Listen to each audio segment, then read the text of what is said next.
Now, another one of his favorite and convenient hangouts was the WeHo, the liquor store here.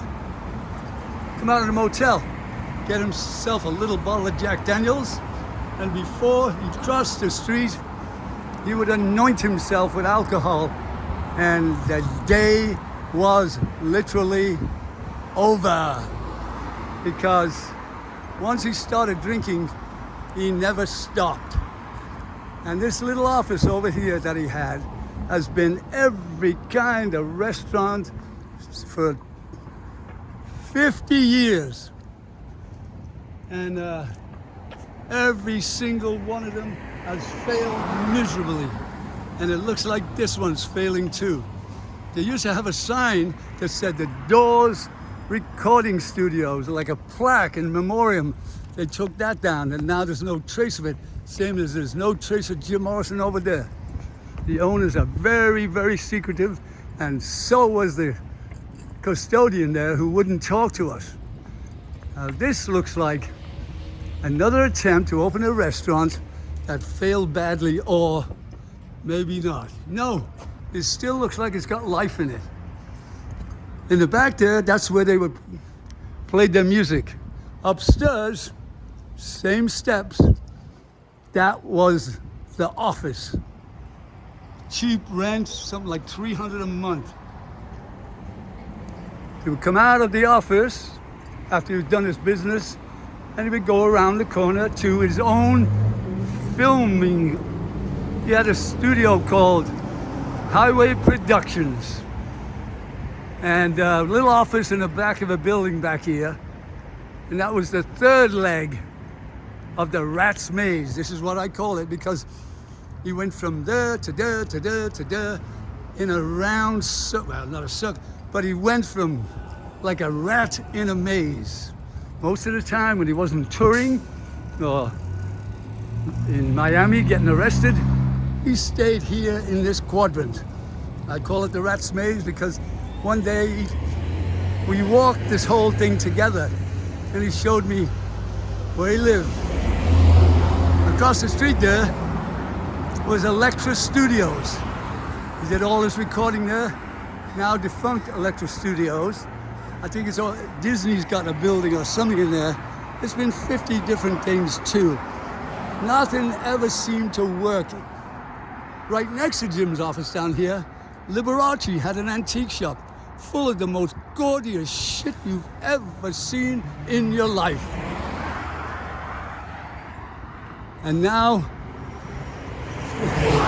it looks like an entertainment corporation has taken it over.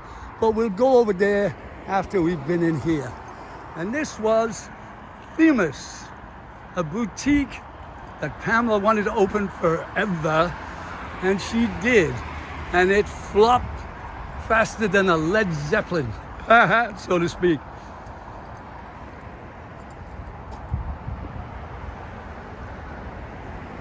There used to be a Persian rug place there. Now it's an office. In the back, Jim had a little office upstairs, actually had two. She had a cutting room for all of her fashions for the boutique, and he had a little office upstairs. It doesn't look like anybody's here today, but he had a film studio called Highway Productions, and he made that movie Feast of Friends and a few other things.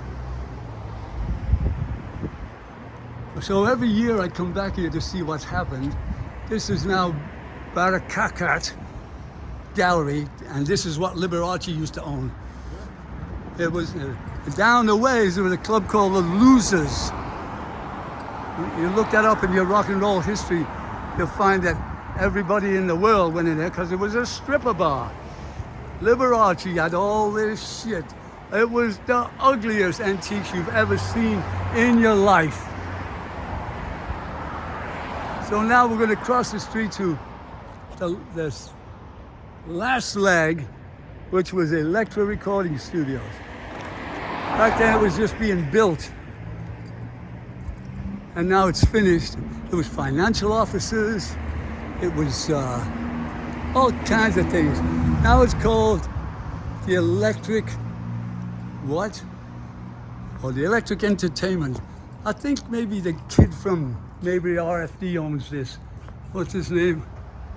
Electric Entertainment. I'm gonna have to look them up and find out who they are, but we'll go up the steps and take a look inside. They didn't have these steps then. It was on the ground. And it was half done then. Now it's an entertainment company, so when it's open, I'll come back here and ask them some questions. But there it is. There's Pat the bodyguard. Hi, Pat. You're on the Crystal Ship podcast. And here we are in a rat's maze in West Los Angeles. Al Graham reprising some of the things that Jim Morrison and I used to do together. And then he used to do a lot more on his own. Pamela was always getting me to, can you go find him? He may be here, he may be there, he may be here. I'm out of money, the boutique's going down. He's drunk all the time. Please, please, Alan. The whole time she was on downers or smack. And he knew that she was just draining money out of him.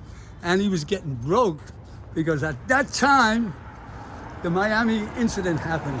And he couldn't get I shouldn't say arrested. He couldn't get a booking anywhere. No big promoter would carry him anymore after he allegedly pulled his dick out, which he did not.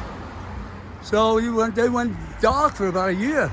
Then all of a sudden, they started getting bookings and people loved them all over. And it was forgotten, kinda. Then Jim went to Paris, and that's where he met his Waterloo. Or should I say, he was assisted into the grave. That's my story, and I'm sticking to it. Look at that, a hookah lounge. But it's not the hookah you think. So it's getting upscale a bit now.